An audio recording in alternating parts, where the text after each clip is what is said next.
Ladies and gentlemen, welcome to the latest episode of Viva Spanish, the podcast, where I have two very exciting guests. Where I have Gordon and Cynthia. These guys are LightSpeed Spanish. And now I know that you guys are very popular in the Spanish language learning world because my students tell me all about you all the time. That's nice. Excellent.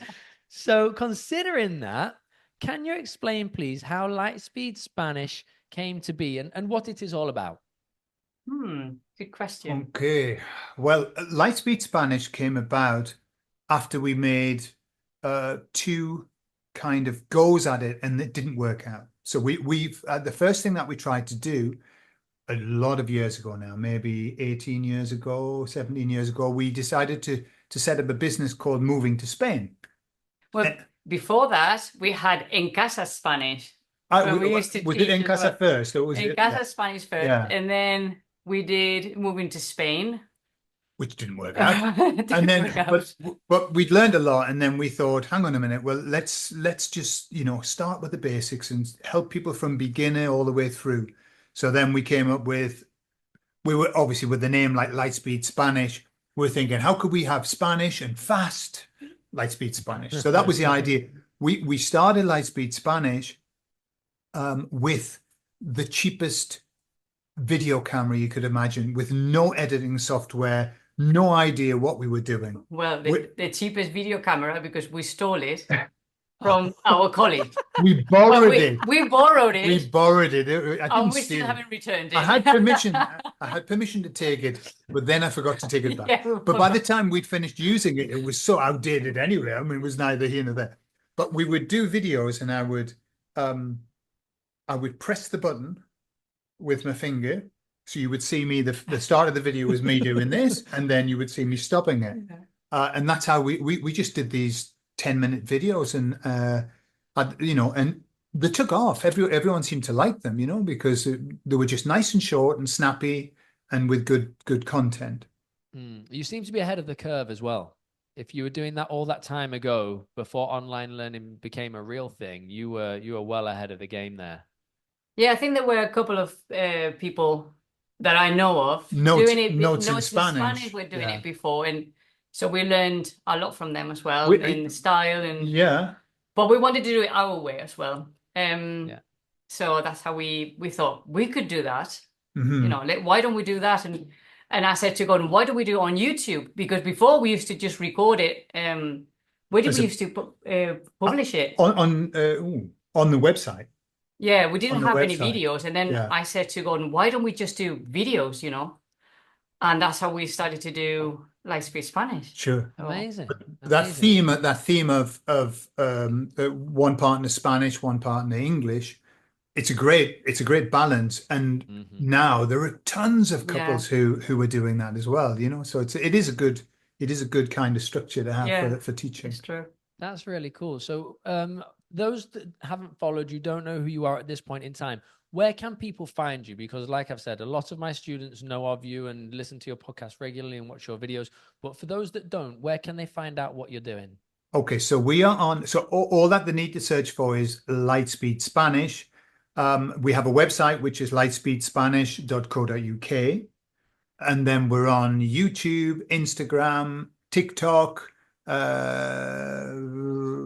and the platform, all the platforms, and then obviously on our website, if you can find lots of material everywhere, but the website has everything. Yes, it has everything and loads of free content. So that's where I would recommend people to go. We also have books on Amazon for sale as well, because we do grammar books. So we fun grammar book. Fun grammar. I don't know if that goes together though. Fun and grammar. Oxymoron, Well, it's funny because, diving straight in, the reason I reached out to you guys, and thank you so much for accepting my invitation, by the way, it was because my students have told me that the way that you guys present Spanish is very similar to the way that I present Spanish. And that's not getting hung up on the grammar. It's necessary because it's necessary. But you make it fun, you try and limit it as much as possible to the bare minimum, and then you have fun with the language. Sure. And that's what my students have told me. Sure. So your backgrounds in languages, what are they, please?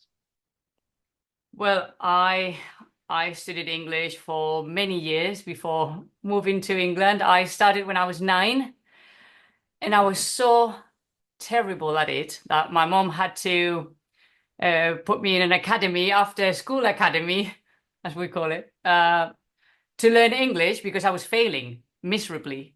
Oh, no. And then I started to get better at it after years. And then I thought, I think I like it, you know. And then I wanted to go to England, and I was studying at uni, and I was also planning to take a year off to go to England. It was going to be London or around that area, to work in a restaurant or to work for a hotel, you know, and they give you accommodation as well. So I was planning to do that. And I nearly, you know, I was filling out the papers and everything to do that.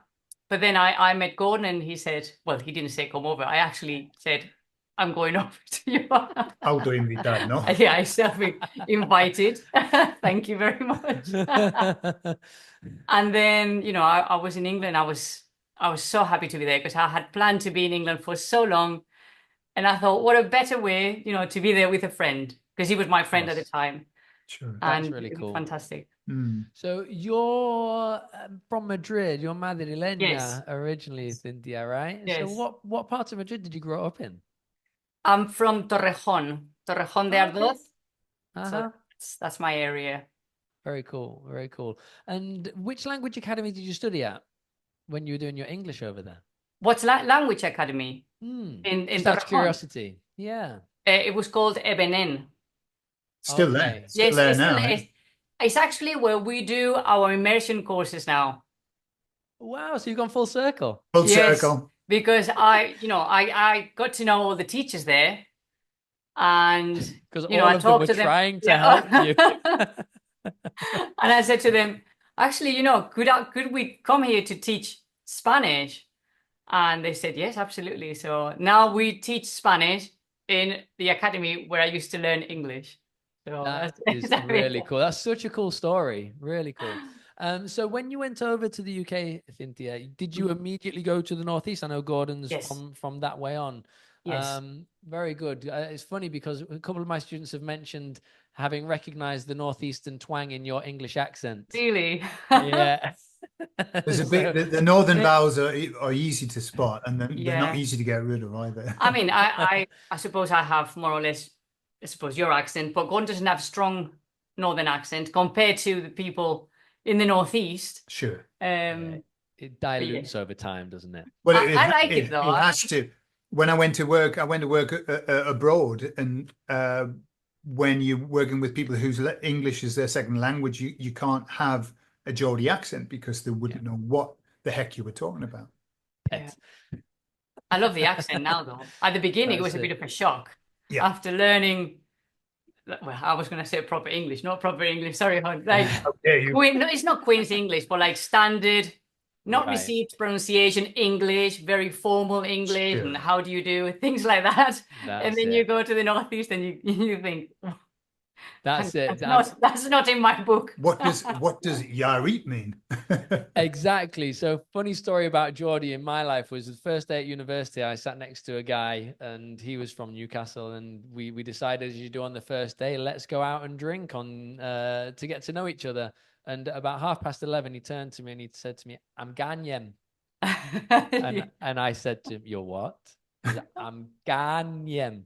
And I said, "I don't know what that means." And in his slurred, best British English accent, he said, "I'm going home." And I was like, oh my word, Ganyem. So I learned something myself in English on my first day of university.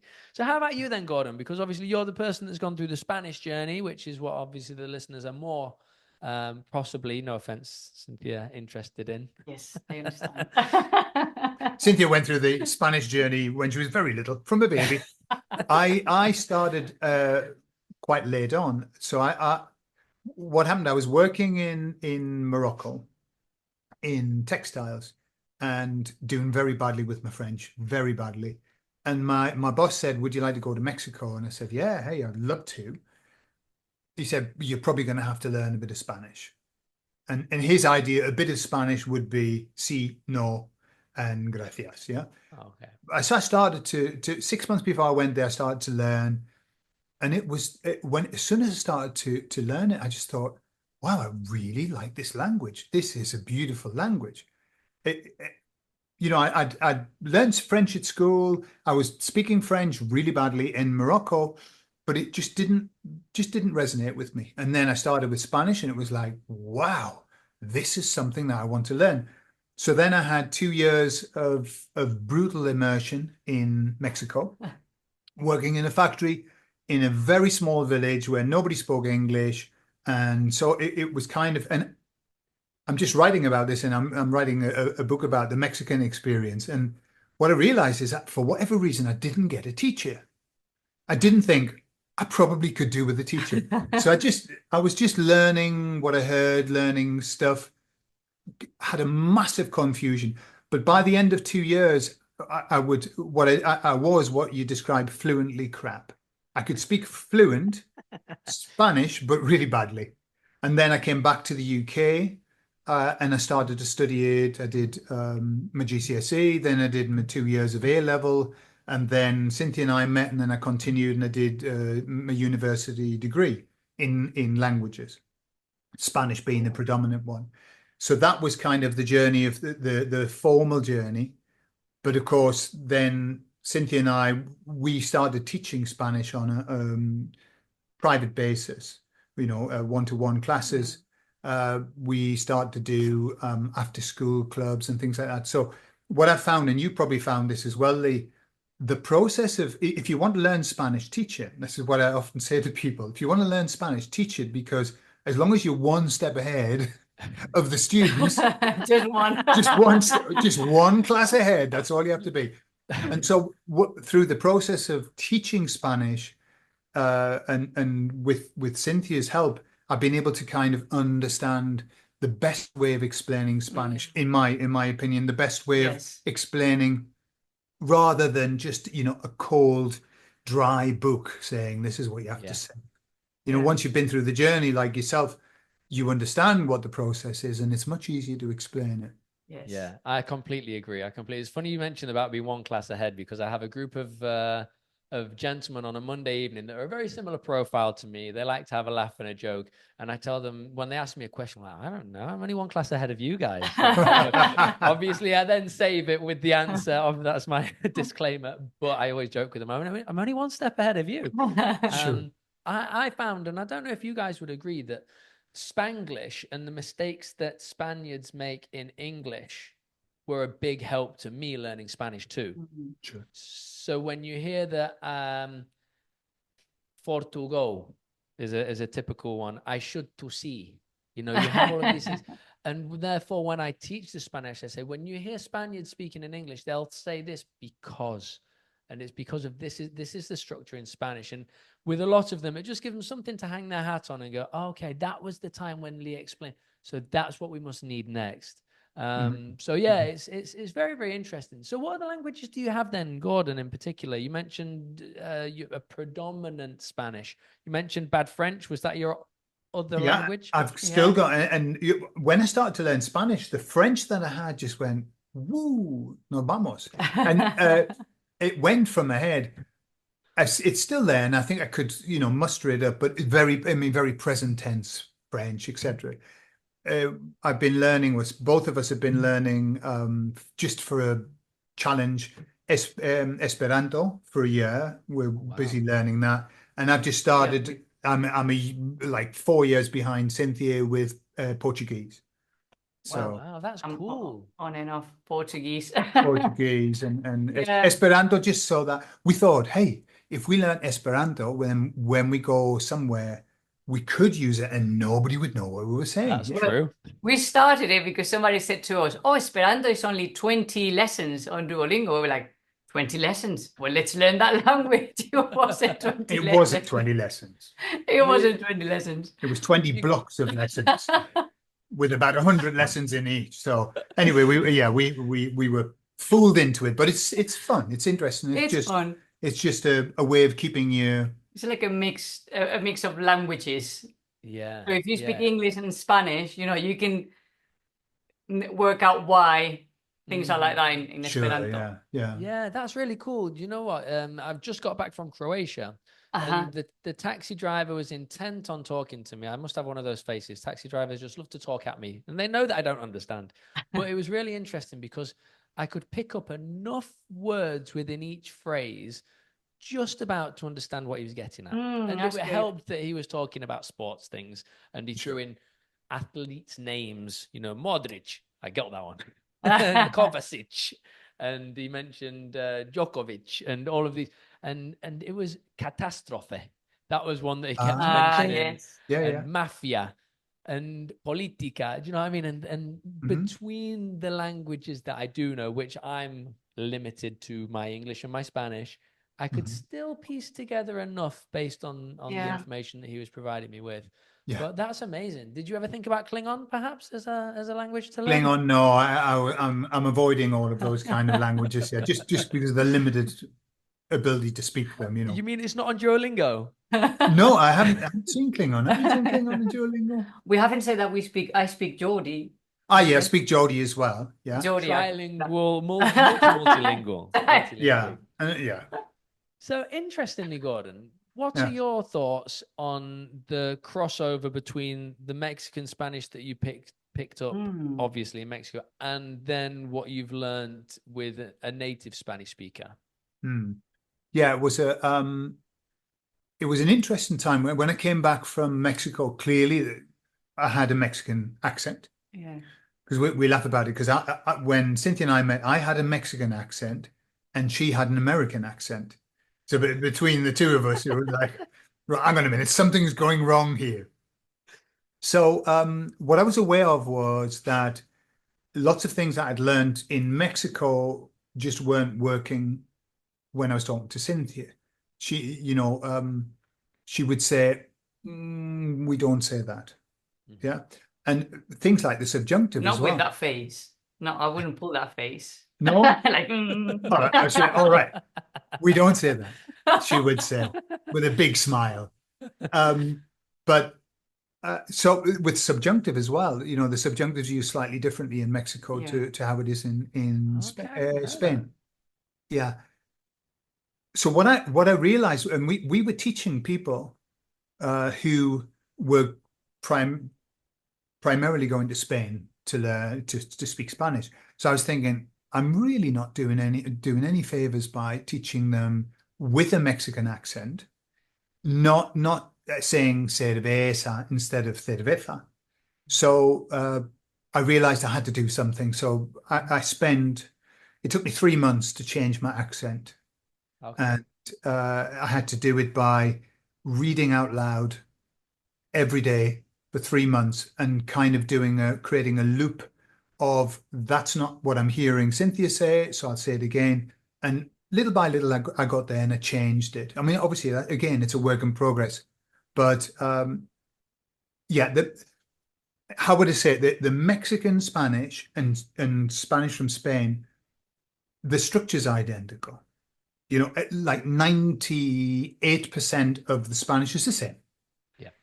But there are some things that are different. And certainly the expressions here in Spain are very different. Certainly the use of palabrotas here in Spain is much more liberal and more relaxed and groovy than it is in Mexico, they've got their own swear words. Very much, very different. I mean, they do swear a lot, but Spanish swear words for them they sound very brutal for them. All right. Yeah. Okay, I get that. They're a bit too harsh for them, whereas they're more. They'll put ito on the end, and then it sounds a lot better. Yeah, cuter swear words. Cuter, yeah. They use vosotros as well. Of course, you have to learn vosotros because you hadn't learned it in Mexico. So that was another conjugation I had to learn. Sure. So at the beginning, it was hard as well for him. I remember that. Sorry, go on. Go ahead. I was just going to interject for a second and say that brings me on to a really, really interesting question of what are your thoughts on suggesting promoting Duolingo being Spain-based, as obviously I'm European-based, and as was your case, my students go to Spain predominantly over Mexico and Latin America. What are your thoughts on promoting Duolingo as a tool for improving Spanish? when there are some discrepancies in the languages? I think Duolingo is a fantastic tool to learn, and I wouldn't say no to Duolingo if they want to learn Spanish from Spain, even if it's mostly from Mexico, even though it says Latin American, it's mostly Mexican, because most of it is going to be the same. It is true that I would also recommend to have a teacher from the country you want to learn from. And you could use Duolingo as a means to add vocabulary, structure, things like that. And then have a teacher for questions, because, you know, sometimes anybody who's done Duolingo, sometimes you think, why can I not say this? Or why is that wrong? And it doesn't say why. So, you know, it leaves you sometimes with more questions. So I think it's good to have that, you know, as your pastime. I'll learn some vocabulary, some structure, whatever, and then have a teacher. In isolation, definitely not. No, not in isolation. One of the things, and we'll probably come to it about what's important. What I see when we're learning Spanish is this, and learn anything. When you've installed the habit, it's a hard job getting it installed, but once it's installed, it's 1,000 times harder to get it out, to change it. And one of the biggest issues that we've noticed with students who've gone down the road of learning cerveza, instead of cerveza, they've come so far down the road that it's sometimes very hard for them to get back. You know, and so as Cynthia says, Duolingo, that's how we got to say it in English, isn't it? Duolingo. I say Duolingo all the time now. Duolingo. It's brilliant, but in isolation, it will cause you long-term problems. Yes. You know, you'll get a terminal accent. And questions. I completely agree. That's my thought exactly. I never tell a student, don't use Duolingo. Some people have given up on it off their own backs. They've said, it's just confusing me more than I'm learning. And well, in that case, you've made the decision. Some people say, what do you think? And exactly what you just said, Cynthia, that it's got its place, but just with a pinch of salt. Just understand that there are going to be some nuances. You're going to learn some words that will get you a really confused look back from a Spaniard. However, it's a really useful tool to have. What's your thoughts on the teaching of usted? Well, usted... We've been talking a lot about we've been talking about this a lot. Usted and ustedes is obviously used in Spain. However, lately it's not used as much. Before it was used a lot more. Any formal situations, you would use usted or ustedes for plural. With elderly people, you would use usted, ustedes. Anything that would look or sound formal, that would be the go-to person to use. Nowadays, though, everything is so relaxed that even in, let's say, more formal situations, if you go to the bank or if you're talking to, I don't know, your phone company or whatever, before you would use usted, and they would use usted with you. Now they don't. Or sometimes they start with usted and then they switch to tú. Tutea. Yeah, no, but without you saying tuteame, they switch because it feels more comfortable. It feels more familiar. It feels more, it doesn't feel as detached. You know, when you use usted and ustedes, it's formal, but it's also detached. You know, you're detached from the other person. It's like, there's no relationship here. It's just you're not my friend. You're not a friend. We're doing business. This is a business. Yeah, there's an exchange here. Exactly. Yeah. And I think now I think it's just mostly used now for elderly people as a sign of respect, you know. And I don't know that it's used that much in other situations, unless it's a really formal situation. But apart from that, elderly people will be the place to use it. In terms of teaching it, Lee, in terms of teaching it, it's, you know, my mistake was my production manager said, oh, in Mexico, we don't use vosotros, you don't need to learn it. And I went, fantastic. I'll just not learn it then. And then 3 years later, I met Cynthia and I had to relearn it. And I was already down the road. It's the same with usted and ustedes. Just because it's not used so much in Spain, it's still a vital part. Oh, yeah, you should learn it, definitely. You've got to learn it and you've got to know how to to use it and also to understand when somebody's using it with you, because if somebody's talking to you as usted, you should be replying in usted as well. You know, if they've set the platform of I'm going to talk to you in usted. So it's very important to learn it. However, for me personally, when I have to talk using usted, I slow down because I haven't got the practice. Yeah. Because, you know, even if you start and they say, no me hables de usted. No soy tan mayor. No, I'm not that old. So it's kind of like most, you know, 99.9% of my time I spend using tú and vosotros. So yeah, I haven't got the practice.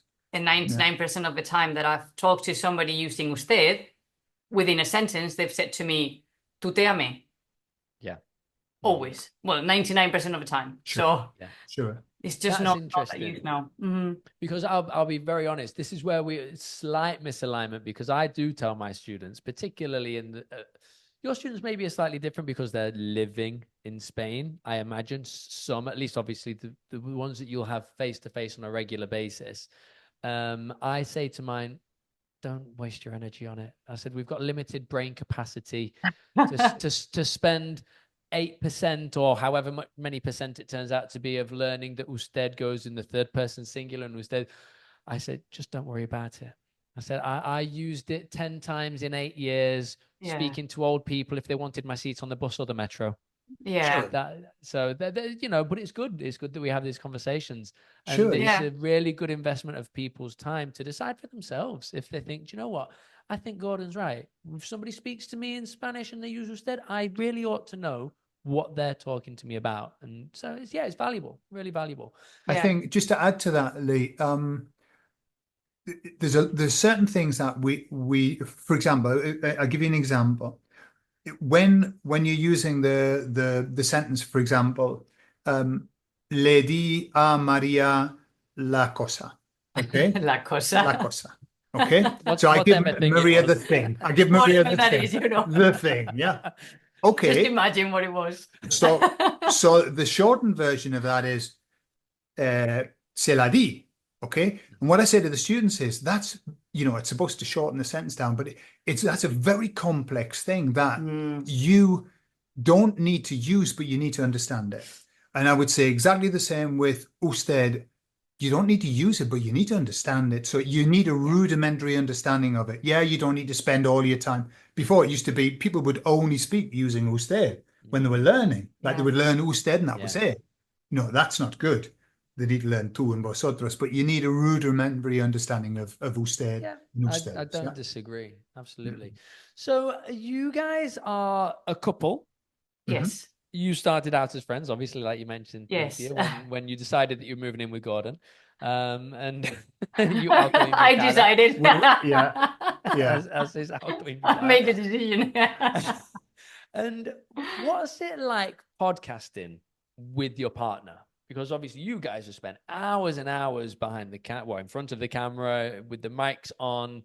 Have you ever had a podcast scheduled where you maybe didn't feel like you wanted to go on because of maybe a prior disagreement? For sure. And how is that? Have you ever cancelled any altogether? Most of the time, I mean, I'd say, again, 99% of the time, we just, I think this is the secret, that I don't see Gordon that much, so we don't have time to argue because he's upstairs here in his man cave and I'm downstairs with the kids. So we don't get the time to argue, really.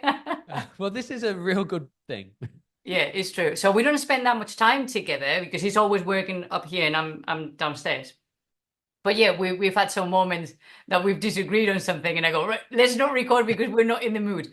And we like to record when we feel, upbeat and happy to record. But so, but yeah, really happens. Really happens. And obviously the beauty of editing, editing software. I'll just put that up. I mean, what we do a lot in our videos is if something peculiar happens or whatever, we'll put it as an outtake. But they're always the ones where we're laughing, where we can't stop laughing, or where we say something stupid. But I mean, really, I could count on one hand the amount of times that we've had a bad session. where we thought, oh my goodness, this is not working out. You know? Maybe if we've argued before and we were like, oh no, it's not working. This is, but no, it doesn't happen. No, no. I mean, lots of people say to us, wait a minute, because we work from home, you know, and we work together. We're married and we have the business together, and they say, well, I could never do that. Could never do that with my wife. We'd kill each other. And it works out. It really works out. It's always worked out beautifully. I feel really privileged that we can live together, be married and work together, and it works out nicely. That's really cool. Really, really cool. So within your relationship, who do you think has benefited the most linguistically? At this moment, Gordon is benefiting the most because we live in Spain. But it used to be me when we lived in the UK. Right. Sure. Okay. Because even though we have 1 week of each language, and this is a rule set by Gordon years and years 20 years ago. Because you know what happened, Lee, at the beginning, when we started to decide, right, what we're going to do, because at the beginning, we would say the easier things in the other language and the harder things in our language. Sure. We would go, oh, I don't know how to say that. I'll just say that in Spanish or in English. Spanglish. Yes. And we were like, no, we have to make the effort, you know, and say, try and express yourself. So we started with 24 hours. And we started with half a day. Oh, half a day. Half a day. Oh, wow. That was as much as we could manage. And then we switched to, I think after a few months, we switched to 24 hours. Yeah. And honestly, Lee, at the end of 24 hours, we weren't talking for 24 hours, but at the end of the day, our brains were like, I can't take this anymore. I can't. My brain was like melting. I was like, I need to switch off. Yeah. So it's like exercise, really. It's like exercise. And you know, when you do exercise and you have to build up the muscle, it's exactly the same. It's like, you get to the point and you think, I can't do this anymore. It's too much. But then you get used to it and it gets easier and easier and easier. And then when it was easy to do the 24 hours, Gordon said, right, let's start a week. And that was years and years ago. And we still keep that. A week in Spanish, a week in English. And we're very, very aggressive about our week when it's when it's Spanish week. I'm going, don't talk to me. This is Spanish week. This is Spanish week. This is Spanish week. But we've done it, and what we found is that we tried 2 weeks and it was too long. It was too long for us. 1 week seems to be just nice to keeps both of our languages going nicely. So it works out really nice. But obviously, when I lived in England, even though we had the Spanish week, everything around me was in English. Everybody I talked to was English. Yeah. So I was still talking in English anyway. And now Gordon is in Spain, so we have the English week or the Spanish week, and he talks in Spanish with everybody else. So obviously now I'm jealous. So, but however, if we're going to be tickies-mickeys, okay, you had 12 years in England, and I've only had 10 years in Spain. So you're still winning. I'm the winner then. But we're not making but it's not a competition. Not a competition. Nobody said it was a competition, but you're. But I'm the winner. This is really interesting. So when you guys have lived in the opposite country to where you were born, how have you felt as foreigners in those opposite countries? To give an example, I mean, I remember becoming overtly proud of being British when I lived in Spain. I wasn't particularly a proud Brit living in Britain, but as soon as I moved to Spain, I felt like I was almost representing not the entire country. Walking around with the little Union Jack flag. But I don't know how to express it particularly well, but I felt like it was important to represent myself well due to the fact of being a Brit abroad, particularly with the reputation, Gordon, that we have as Brits abroad. You know, there's actually a huge cross to bear. And one of the things I really liked was the ability to either accept or reject the things that I liked, particularly about Spanish culture, or that I didn't particularly enjoy. Prime example of this being the way that people walk all the way across the path in their friendship groups or their family groups, and then when you approach them, they don't move. It's like a hurricane like that. Exactly. I don't know whether maybe that's just a Madrileño thing. I don't know. Maybe. Or an entire, but so for me, I was like, Lemonade, they never move. That was the jokey comment I'd say in my head. But being at home and having people behave in a way that I didn't find particularly pleasing, you know, I'd get like a visceral response from, oh, these idiots. But I'd never thought that about Spaniards. Oh, this is just what they do here. So how about you guys? Is there anything that sort of you noticed as being particularly different, the sensations that you've had from living in opposite countries to where you were born? Yes. Well, when I lived in England, because I lived in a really small village called Newton Aycliffe near Darlington, almost everybody there knew everybody else. So I was the Spanish girl there. You were special. And I felt special. I was like, oh, I'm different. I'm special. Local celebrity. Yeah, like, well, not that much, but I was like, you know, people knew me like Cynthia, the Spanish girl. I had my own name. Now here, I'm Gordon's wife, because Gordon is the star. So I'm like, whoever she is, I don't care. Gordon's wife, Gordon the Brit. Yeah, so you went from being Cynthia, the Spanish girl, to Gordon's wife. Exactly. Yeah. So I was, you know, I felt like, oh, everybody knows me. And I was teaching Spanish, or I got to know lots of people, and they would see me in the street and they would go, hola, hola. Yeah. So I like that. I like that. Yeah. So you missed that then, obviously. So effectively, you've become anonymous, Cynthia. Yes, now I'm basically nobody. Just another one. Said, una doña nadie, no? Now I'm just important, so they recognize me. Yeah. On my own, they don't know who I am. Yeah. Yeah. And also, I stood apart every time we went out in the evening, because I always felt overdressed. I seen too many garments. Many layers. Yeah, too many layers on compared to the rest of the girls. I would have a scarf and a jacket or a coat. And I was cold, and I would look around, and the girls were like in summer dresses in winter. Or less. Oh my God, yes. And I'd go, how can they do it? And so you could set me apart instantly. That's Cynthia in the distance. And Gordon was cursing you having to pay for a cloakroom every time you went out. Absolutely. Like these British dolls don't cost a penny in cloakrooms, but Cynthia, like extra £5 every time. Yeah. The scarf and the jacket. So I think how about you then, Gordon? I think it's I mean, it's fascinating going from one culture to another. And fortunately, in my life, I've had the luck to be able to live in a Muslim culture, to live in Mexican culture, and to live in Spanish culture, and make that comparison with the UK. What I like about Spain is that Spain, it's rapidly changing, but Spain is probably 30 years behind the UK in many of its traditional cultural values. And so, you know, here in Spain, what's very important is the family.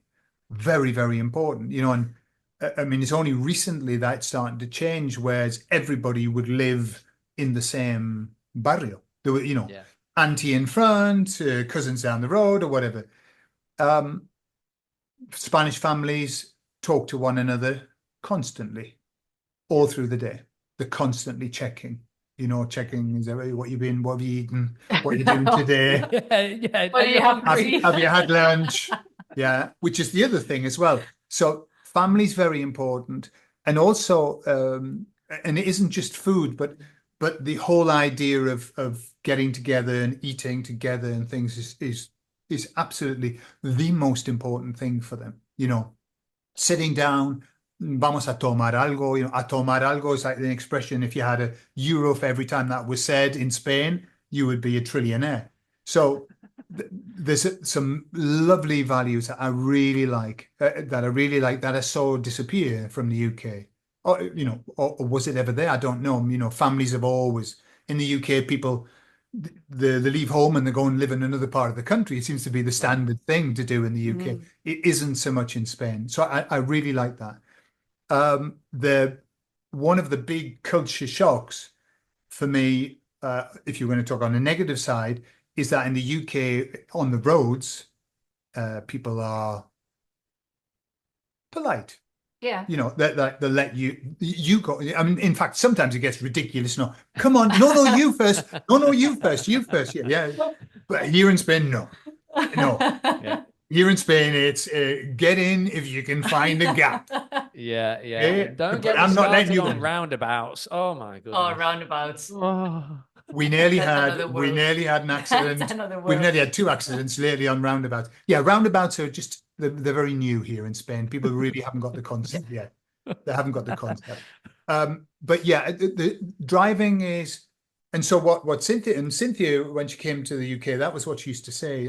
Wow, people are very kind on the road. So nice. People were so nice. Yeah, really, like driving, they would let you through, even if they had the right. Sure. They would say, they were so nice. Driving in everything. I love that. When anytime I had to do something over the phone, they would fix it, and I would go, "It's done. I can't believe it's done. Yeah. I can't believe they haven't put me through 20 more people to tell me they can't do it, and then they've just done it." I'm like, "Really? You've done it? Yeah. Can you check? Can you double check? It's all done." Yeah. So I love that about the English culture. That's funny. How polite and nice you are. Yeah. And the red tape that you've mentioned there of needing to, when you buy a car, you have to go to the place of the person to buy and then to sell, and then you have to go back to register it, and then you have to go to the I think I visited 3 different offices in the sale of one car and the purchase of another. Unbelievable. Yeah. Sure. Unbelievable. Yeah. And they're never close by either. They're always the opposite sides of the city. Yeah. Sure. True. But in that, I mean, there is, what I've learned is there are some things that you can say. You can criticize Spain for certain things, and Spanish people will be absolutely de acuerdo contigo. That would be one. That would Bureaucracy be one. Yeah. Would be one. You can say whatever, they'll say, "I agree." Absolutely. I agree with you. Yeah, you can criticize politics, no politics problem. As well. Just don't talk about the food. Don't say anything about the food, because if you do, you're in the biggest trouble you could ever be. Okay, but this has an explanation. Okay, before you say it, let me have a guess at what this explanation is. Is it because Spanish food is the best in the world? Well, I won't answer that. I'll let everybody else decide. I think so. Personally, yes. Personally. No, but we're very proud of our food. Mm-hmm. Whether it's the best or not, we're very proud of it. And Spain is a food culture. Everything is based on food. If you go out, you also eat. We know a lot about food. We know what the best wine is, the best cheese, the best whatever. So food is really important for us. In the UK, though, food is not the main priority in life. So you go from a place of food and family at the top, and then you go to a place with food is not even in the top 3 or the top 5. It's more of a drink culture in the UK, and sure. So it's a shock that way. So if you come to Spain and you talk badly about the food, which is one of our top things, you're gonna have people going, So I wouldn't recommend to criticize food in general. You can criticize the food in a restaurant or food, things like that. Of course. But talk about food. Just find something that you like and talk about that food that you like. That's my advice. You mention ham. Heaven forbid you criticize the ham. Never criticize ham.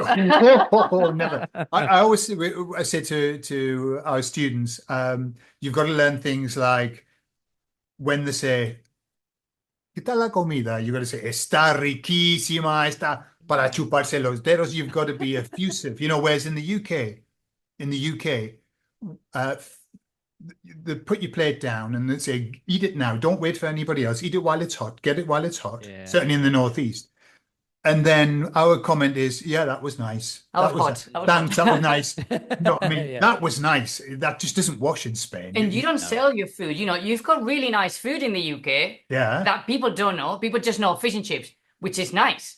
I love fish and chips. But you have really nice food, but you don't talk about it. You don't sell it. And, it's a shame. It's just not part of our culture. We don't get excited about food. And it's a shame because you do have really nice dishes. Yeah, I think you've hit the nail on the head there. Yeah, absolutely. And we have a local restaurant called Ole Ole in Lincoln, and it's a family that originated from the Canary Islands, and the food is authentic. And I take my students there, so sometimes I'll do an intensive day, and we'll go for lunch. And the Amador Junior is the boss now, and he teaches the students expressions, and he always says riquísimo. You need to tell me it's exquisito. And he gives these wonderful adjectives to describe the food. And he's absolutely right. And it's the pride and the sentiment that comes from the food culture that you have in Spain, and it's to be valued without any shadow of a doubt. Absolutely. So you mentioned your students and the things that you like to teach them. What would you say the teaching style within LightSpeed Spanish is? Well, I'd say, well, first of all, I think we want to make it fun, accessible, so that people can understand things, and it's not too grammatical, even though we explain grammar and everything, but we try to make it so that people understand what we're talking about. Because when we started, many times we would go, why didn't anybody explain it to me this way? This is so much easier to, or things to link with other things, and you go, that's so much easier than when you check a grammar book that is really dry. So when we started, we thought, right, let's make something that people can understand. Let's not focus that much on the grammar terms, even though I use them, but let's not focus that much on that, and let's focus on how to make it, how to link it with something that they already know, or how to link it with something in English. And we try to make it like that and fun, I'd say. What else? Sure, yeah. Principally, what we've always tried to do is just have fun while we do it, have a laugh. So, in our like when we started our free podcast, we would always start with a bit of a conversation and just have a bit of fun and a chat and how's your day been and stuff like that. And then in the examples of how to do sentences, the sentences were always crazy and stupid sentences. The way that what I've learned over the years is that information for information's sake doesn't even make a hit. No. But if you can make somebody laugh whilst they learn, it actually makes a hit. They remember much better. Whatever stimulus, if you can create a stimulus while they're learning. And so for us, it's been very easy because we like to have fun. We like to have a laugh. And to do, how long have we been doing this now? 15 years? 15 years, yeah. If it had been boring, we wouldn't be doing it now. I mean, we couldn't keep 15 years up of just being boring grammar. So the more we go on, the more fun we try to have, just to keep it light. And and that's what most people I think are attracted to, because you can go on the internet and you can find tons of free content, tons and tons and tons. So the people that are attracted to us, I believe, come because they find it fun to learn with us, and I think that's the key. Yeah, I always tell my students the personability is why you keep coming back. I will never claim to be the best Spanish teacher in the world. I'm not. I know I'm not. I know more. I'm one step ahead, Gordon. I know I'm one step ahead of my student. I'm joking. Sure. But the personability, creating an environment in which people feel comfortable, people enjoy coming in, and it's not a chore for them, And as soon as you start to hit the grammar too hard, people will be telling you, I can't make it this week. And then you're going to lose them. But you guys, and it's really interesting. And I see it as a compliment when people have told me, and I keep repeating myself, that we align very closely.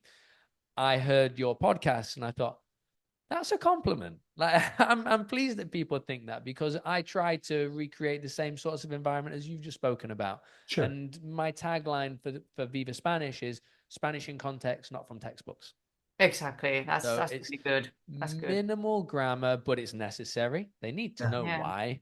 But then, for example, if we're working on the possessives, I'll say, okay, these are the possessives. These are the bits that are the my, your, his, her, etc., etc. Now let's use it. Tell me that's your thing. Yes. Is it your thing? Ask me if it's my thing. Is that his? I don't know. Ask him. Is it his? Yes, it is his. That's really and good. It's that agility and the movement around, and it, like you say, you keep it light and you keep it fresh and you keep it entertaining, and it's a winner. So what are the typical profiles like of your students, if you have one? Oh, we do. We have a very, very clear profile of that. We do, yeah. And who is that? Yeah. So our students are what we would call mature students. Yes. So they tend to be, if we were going to take, for example, I can look at YouTube stats, right? And the average age is between 50 and 65. They're the people that we attract. Okay. if we look at our immersion courses, the average age is between 50 and 65 and more. I mean, we've had 87-year-olds on the course. So why? Because we pondered that, why is it that we don't attract young people? I think people of that age have got time. They're often retired. They've got money, and they can invest in their learning. So I think what we appeal to them because of the length of our lessons and things like that. Maybe the format as well. Yeah, the format is more aimed for more adult people. Yeah, and younger people want something quicker, like something vertical with music and subtitles going like this. Yeah. Dopamine hit. And we don't go for the dopamine hit. We go for we're going to have some fun and explain it to you. Yeah. Nice. Yeah. Oh, well, that's really interesting. Have you ever thought about looking to stretch your market, or do you feel comfortable and confident in what you're producing, therefore your market will be what your market will be? No, we've everything that we've ever done in LightSpeed Spanish, really, every book that we've written just about has come from a suggestion from one of our students. Where I've got big ears. When people suggest stuff, I go, it sounds like a good idea. So somebody said to me, "Oh, you should be on Instagram and TikTok and things like that." And before I thought, well, I don't want to. So we started to move there, and we're starting to build up an audience. And obviously that they have Instagram is more the 30, 40-year-olds, isn't it? And TikTok's more the 20, 30-year-olds.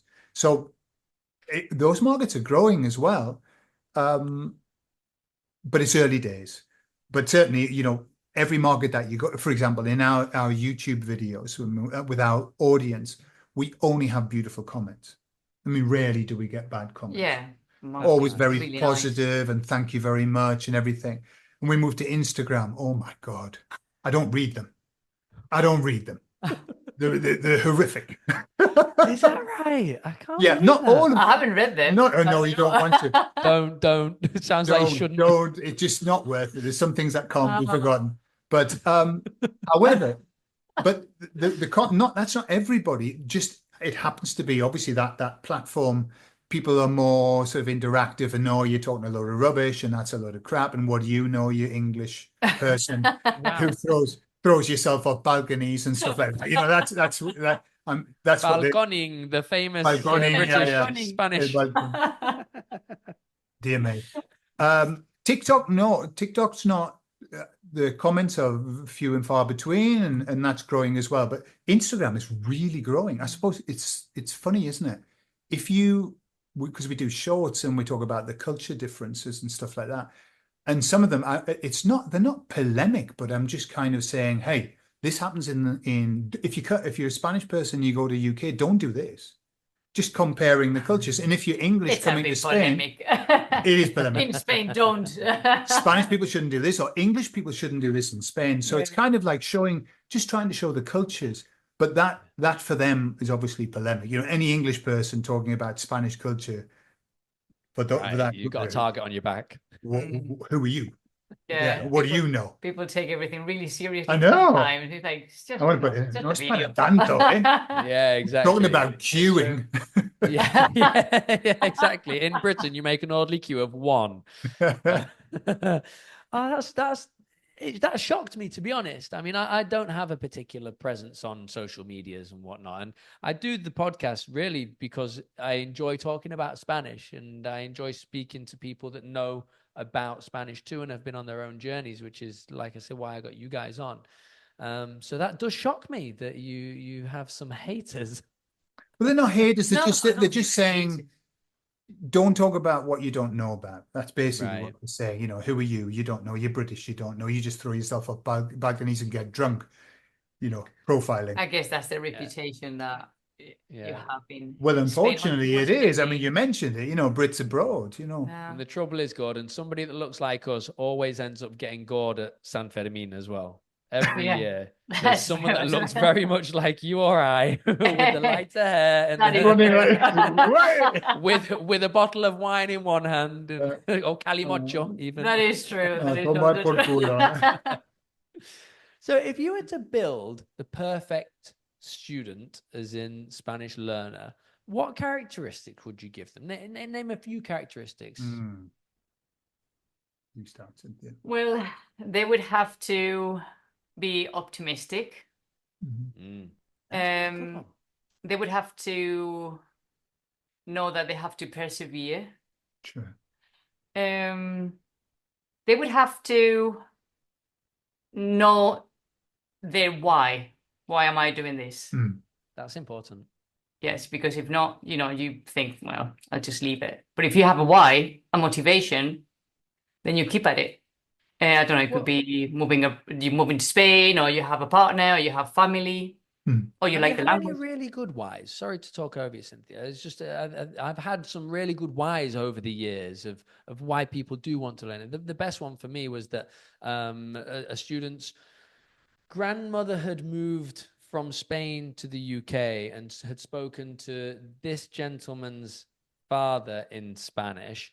Dad understood but barely spoke, and he was worried that the language was going to die with him ultimately. Okay. So that was his reason for wanting to learn Spanish, and I thought that's such a cool reason. When you mentioned the why, I just wondered if you'd had any that stuck out to you guys from a student of why they wanted to pick the language up. Well, we've had people saying my wife is Spanish and I can't understand when she talks. I want to know what she says when she curses at me. My son's getting my son's getting married to a Spanish speaker. I'm buying a house in Spain. I'm going to start a business in Spain. We've had every reason. I something that's really interesting. Just talking about the qualities of a good student or an ideal student and the why. So what I've found is that when I talk to the students, all of them had a definite why when they started. The ones who've remained, obviously, some people just say, "Oh, I just fancy doing it." Yeah. But the people who've had a definite why, like a house in Spain, family, Spanish-speaking family, but then often they get to this point where they say, "And this is why I started, but now I don't know why I'm continuing. I'm just obsessed." Yeah, I'm obsessed. And so to add to the perfect quality is obsession. If you can get that obsession of, I don't know why I'm doing this now, but I've got to do it. Yeah. That's what carries you through. That's what Cynthia had. That's what I had. And that's what I've seen in so many students. Like even, I tell you, you want a why? I've had a number of students that have said to me with like a religious kind of background, I think I've been guided to learn Spanish. I've had that, That's true. I've been guided, and I know that I'm going to use this Spanish to help people in the future. I've got one guy who's an alternative healer, and he said, "I just know. I don't know why I was learning, but I was guided to do it, and I'm going to end up practicing in Spain." So amazing. Whatever, as long as you're obsessed, then I think it's going to work for you. That's really cool. Really, really cool.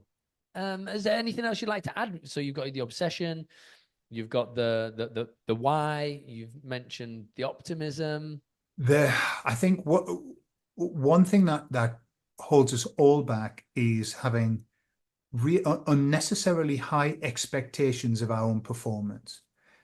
We are our worst fans sometimes, and people have such a downer on themselves. They make comparisons, they compare themselves with somebody else. And we always say, never compare yourself with anyone else. Only compare yourself with yourself from before. Yeah. Am I better than I was a year ago? Have I improved? But I think we get it down on ourselves. And so the ideal student would be one who didn't take things too seriously. That is a good point. Yeah, not taking things seriously, but also because that made me think of when you learn a language and you start to speak with other people, when you're outside the comfort zone of books and grammar, when you then go and talk to people, it's 100% certain that you're going to say something that sounds hilarious. Yeah. And people are going to laugh. And you're going to be left thinking, what have I said? What have I said? People are laughing. And it's a fantastic way to learn things because you only make that mistake once. Once you know, you never make that mistake again. This is true. But I think we should, just laugh as well. Think, oh, what an anecdote for the future. Yeah. Yeah. And some people take it, well, I think all of us, we don't like to be laughed at, obviously. But if you think this is going to be part of their journey, at some point, I'm going to say something stupid or rude by accident, and people are going to laugh. Normally rude. So, normally rude, yes, we've all done that. So I think if we learn thinking, right, I'm going to make mistakes, and that's fine. People are going to laugh, and that's fine. And that would, help a lot. Mm-hmm. It is. It's losing that inhibition, isn't it? Losing those inhibitions and just having the confidence to make a mistake. It's funny because I told my students that I was coming on the podcast with you, and I got a lot of messages back saying, "Oh, that's great." And I put out the opportunity to ask questions to you through me. And actually, she's going to be so pleased that I'm doing this. Oh, cool. I had a class with a student earlier called Kerry. And the comment she said to me was, "I'll give you a bag of Haribos to name drop me." She said, "Yes." And said, "Yes, some of my students listen to your podcast and find it useful, such as my star student, Kerry."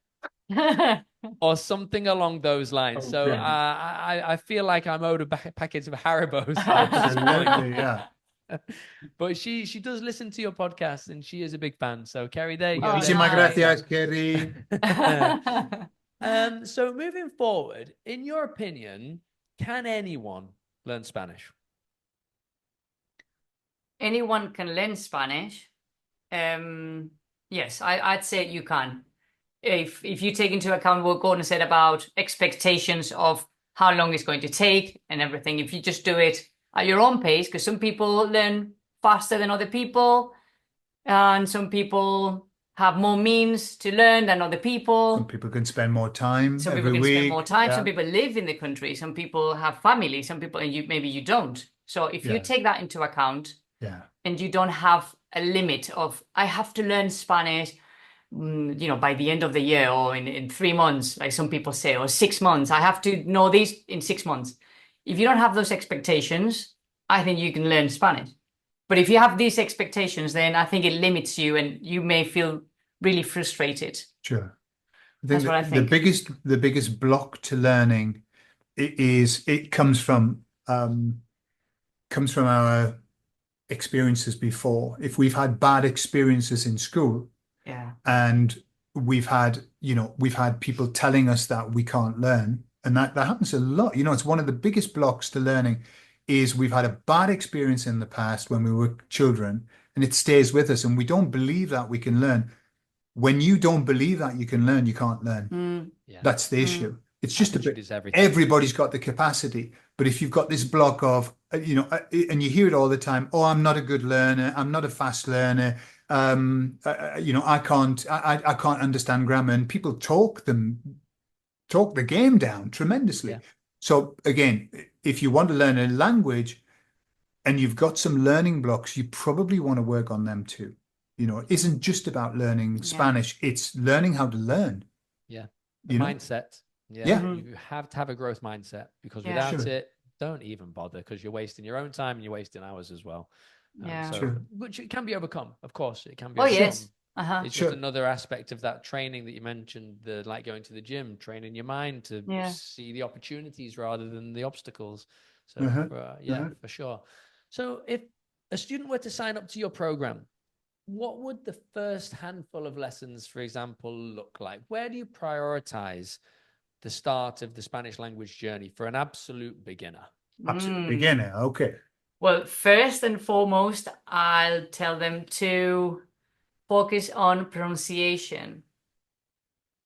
Learn how to pronounce properly, particularly the vowels.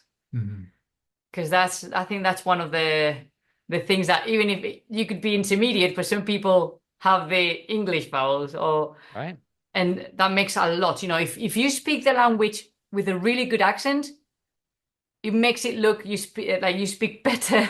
Yeah, grammatically. I completely understand. So The vowels, the sound of the vowels.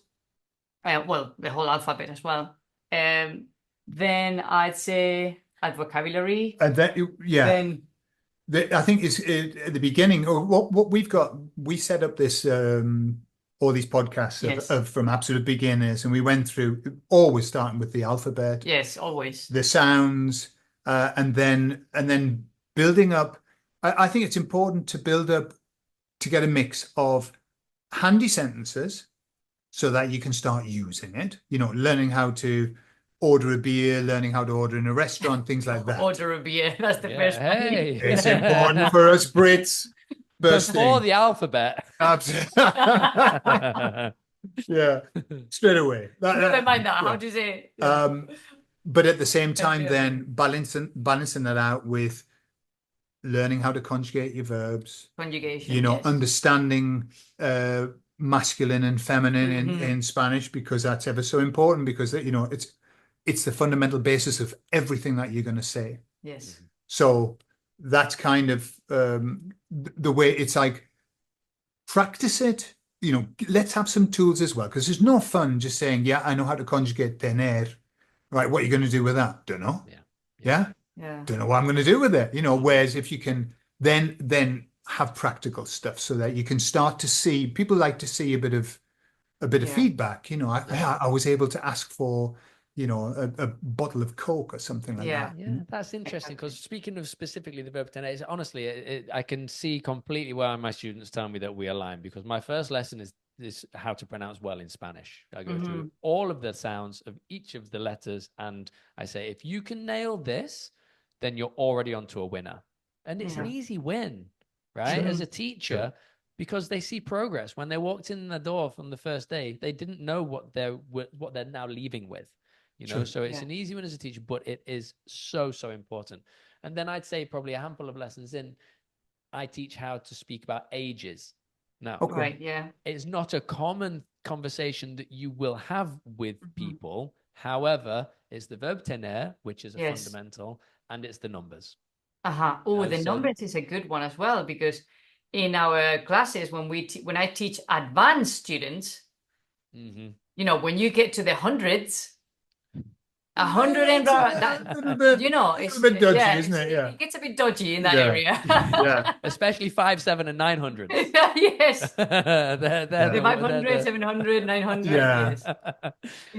So it's so interesting, because, like I say, then I tend to teach the AR verb conjugations as a second lesson, and I don't try and overwhelm.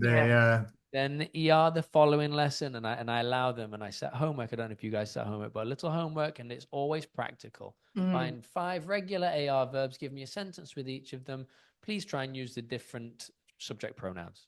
Go ahead. Fantastic. And they come back and they've had a little example of each of them, and that way they get to use things that are of interest to them too. So if I say give me a sentence of each of the conjugations for escuchar, they're going to go, well, what am I going to talk about? 5 sentences about listening. Okay, so find me 5 any regular AR verbs, take your pick, and write me a sentence with each of them. And again, it's not that they hand anything in. They never hand anything in. And they always do that first session. I've done my homework. Here you go. I'm like, I don't read it to me. Like, you know how to do this, so you read it to me. And then, as you very well know, you can tweak any pronunciation bits and pieces. Sure. Yeah, very good. That's cool. So beyond there, when do you consider bringing in the other tenses? For example, is there a point in the journey where you think, do you know what? Now we're going to introduce the future through this means, or the past through this means? Yeah. Well, before that, I do adjectives and word order, because it's different in English and Spanish. Adjective, word order, how the place for everything in the Spanish sentence, and then moving up in terms of structure. Once I can see, we can see that they've got the present tense fairly solid, then there's only so much conversation you can do in present tense. It's very limited. We tend to speak about the future and the past. That's where we are in most of our conversations, and so without that, it's kind of like they're a bit stilted. So once they've got the present tense fairly okay, then we can take them to the present perfect. Well, future as well. And then suddenly you've got the ¿qué vas a hacer mañana? And then you've got a conversation. And I think the faster, I don't think I would never go too slowly with that, because the faster that you can have a 5-minute conversation with them, their confidence just goes whoom. What are you going to do tomorrow? Voy a comer con mi familia. But and it's like, wow, I'm speaking Spanish. Then the next past tense that we go to is the present perfect. Present perfect. What have you done today? What have you done today? What have you done this week? What have you done in your life? And suddenly the conversation's wide open. You can talk about your entire life. So it's interesting because, sorry to talk over you, Gordon. That's okay. It's interesting because the present perfect is massively overused in Spanish too. Yes, it's used for things. People will know that it ought to be the preterite or it ought to be the imperfect, but they crack on with the present perfect anyway, because why not? Mix and match. That's what they do. Yeah. And it's interesting because one of my students uses an app called Ella Verbs. I don't know if you're familiar with it. I'm not familiar with it. I hadn't heard of it before, and I haven't heard of it since. But apparently, while it's loading, it pops up with facts about Spain and Spanish and the rest of it. And it came up with 80% of the past spoken in Spanish is the present perfect. Oh, wow. Okay. And whether that might be fake news, I don't know where they've got that statistic from, but a student relayed that to me after I taught her, saying they use it loads in Spain, more than they probably should do. Yeah. Much more than we would use it in the UK. Correct. Yes. Yeah, I think so. Yeah. But what's interesting about a Spanish conversation in the past, which used to blow my mind. I'd be listening to somebody, and they would be talking in present perfect, preterite, imperfect, but going into present quite often, and I suppose we do, in the UK. So I say blah blah blah, and he says, But the present perfect, it's not one that we slip into when we're in the far past in the UK. But here, we do use it a little bit more than you use it in English. Yeah, but it's used in the same way mostly. Sure. However, there are you can relate with English and Spanish with that tense. It's when we teach American people from the US, they have a big problem with those tenses because they're not as common in the US. And so they're kind of like, well, when should you use it? Whereas people from the UK go, oh yeah, that tense, I've eaten, Yeah, exactly. So I speak a lot about investments of learning with my students. I say the investment in learning this is the has, a, hemos, habéis, han. I said once you've got that, the rest is easy. Just stick ad or either on the end. You're fine. Barring irregular verbs, of course. I said once you've got the boy, bas, ba, etc., you've got it. Stick at, and then the infinitives of the verbs. You're golden. And they're like, is it that easy? I'm like, for now, yes. For the moment, without pronouns, yes. Exactly. And it's like I spoke earlier about an easy win, right? And it's not to undervalue the language in any stretch, by any stretch. It's all about giving them the tools to be able to cope and express in those other tenses that they didn't previously have, with the addition of 12 words. With 12 extra words, they can speak in the past and in the future. And it, just like you said, it fills them with so much confidence.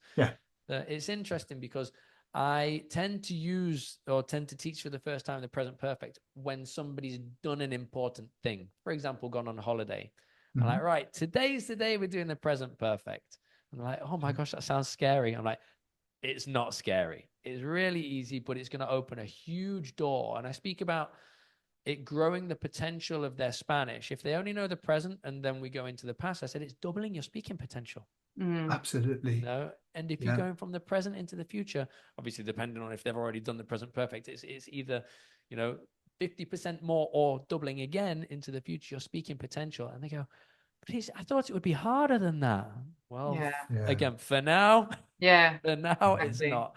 And one of the favorite things that I've heard over the years is for somebody to say, the more you know you don't know.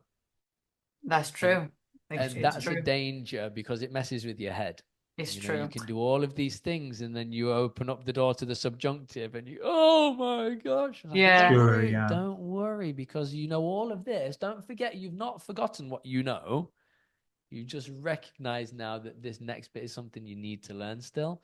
Yeah. But it's such a, like, I agree with you, Gordon. It's such a beautiful language, and there's so many expressions in Spanish, which brings me to the next point of this conversation. And that's, do you have any favorite Spanish expressions, dichos españoles, that you either use or you heard once and you thought, God, I do like that? Well, one is, it's not un dicho, but something that we say a lot in Spain is di que sí. Di que sí, which could be used in many situations. It could be, that's the attitude, you know, or it could be, yeah, you go and do it, you know, go on. Yeah. So we use that a lot. Oh, di que sí. Creo que esta tarde voy a ir de compras. Di que sí. Di que sí. Go on, treat yourself. Yeah, like, go on. That's a really nice I look one. good today. Di que sí. Yeah, that's the attitude. So we use that a lot in Spain. So di que sí would be good for me. Yeah. That reminds me of a tú sí que puedes. Tú sí que puedes. Of course you can. Go on, you can do it. How about you, Gordon? Is there anything that stands out? Well, there's another one that just come to mind because I've only got rude expressions. You know, that. So far, we've been clean, Gordon. Let's keep We've been good up to now. We've behaved ourselves. Then I don't have to tick the explicit box. We can leave that unchecked. No, it's when somebody, what I like is when somebody tells you that they're doing something, like something positive, and you say, haces bien. Haces bien. Haces bien. I like that. It's like, you're doing the right thing. You carry on with that. You keep going. Yeah. That's a really nice one. Haces bien. Because initially I thought it was lo haces bien. And no, it's not. You don't put the lo in, you just say, haces bien. Haces bien. Yeah. That's really cool. And one of my favorites is like, tú no tienes abuela. Tú no tienes abuela. Sí. That's one of my ultimate favorites. And I've mentioned this on a previous podcast, but if anyone hasn't heard it, is the idea of somebody speaking highly of oneself. Yes. Because just being boastful. And the reason for that must be that they don't have a granny anymore. Yes, that's the granny's job. Grandmas used to be the one telling you how gorgeous you are, how intelligent. So when you say that about yourself, you go, oh, you don't have a grandma. Exactly, yeah. Guys, I have absolutely loved having this chat with you. It's been my absolute pleasure to have you on, and I've had so much fun discussing Spanish with you and all of the things that we've talked around the language as well. And I hope you've enjoyed it too. Yes, we have. It's been good fun. Yeah. And I appreciate you taking the time because, you know, you're very busy people. Can you remind people one more time where they can find all of your bits and pieces? And then we'll despedirnos. Okay, so our website is lightspeedspanish.co.uk. You can find us on YouTube, Instagram, TikTok, and other places. But literally, if you put into Google, if you put into Google, don't put Google into Google, you can break it. Put into Google Lightspeed Spanish, then you'll see everything that we've got. We've been posting for 15 years. The internet is filled with it. Well, congratulations on all of the success that you're having, guys. Thank you. It's one of those things where I'm looking up, right? I'm always looking up. I'm always looking for new ideas and ways of doing things. And the way that you guys are doing things, you're smashing it. So congratulations and well done. And well done for helping all of the hundreds, no doubt thousands of people over the years that you've been working with. So thank you ever so much for taking the time, guys. Muchísimas gracias. Nada. Adiós, Kerry. También, Kerry. Adiós. Hasta luego. Adiós. Adiós.